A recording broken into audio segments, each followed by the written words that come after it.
अमन शहर का लड़का था। इस बार उसने सोचा कि दीपावली गांव में बिताएगा। गांव पहुंचते ही पहले 2 दिन सब कुछ सामान्य लगता है।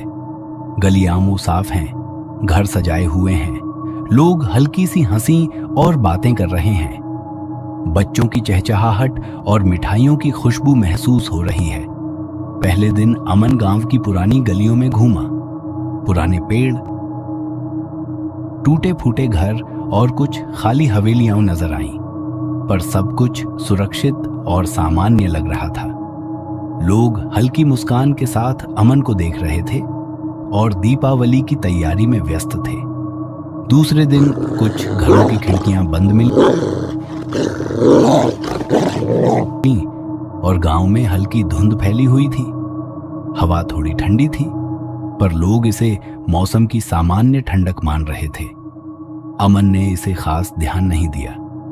धीरे धीरे गांव की गलियों में अजीब संकेत दिखाई देने लगे।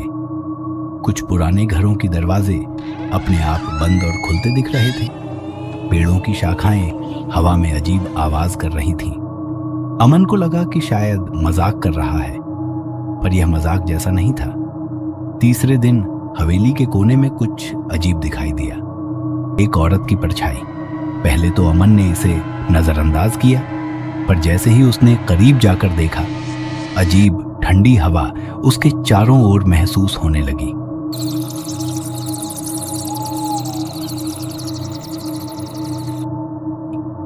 रात के करीब गांव की गलियां और हवेली का अंधेरा बाहर की रौनक से बिल्कुल अलग लगने लगा। बच्चे डर के मारे घरों में छिप गए थे। दियों की हल्की टिमटिमाहट के बीच हवेली में परछाइयां और हल्की रोशनी उभरने लगी। तभी तांत्रिक रामकृष्ण आया। उसने कहा कि डरने की जरूरत नहीं है। वह गांव में पूजा करके मंत्रों के जरिए भूतों को भगाने वाला है। हल्दी, कपूर, फूल और दीपक लेकर उसने हवेली और गलियों में पूजा शुरू की। रामकृष्ण ने मंत्रोच्चारण किया। उसकी आवाज में शक्ति थी और धीरे धीरे आधी जली आत्मा की परछाई हल्की पड़ने लगी।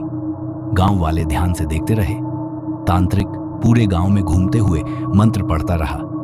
धीरे धीरे परछाइयां गायब होने लगी और अंधेरा कम होने लगा। हवेली और गलियों में शांति फैलने लगी।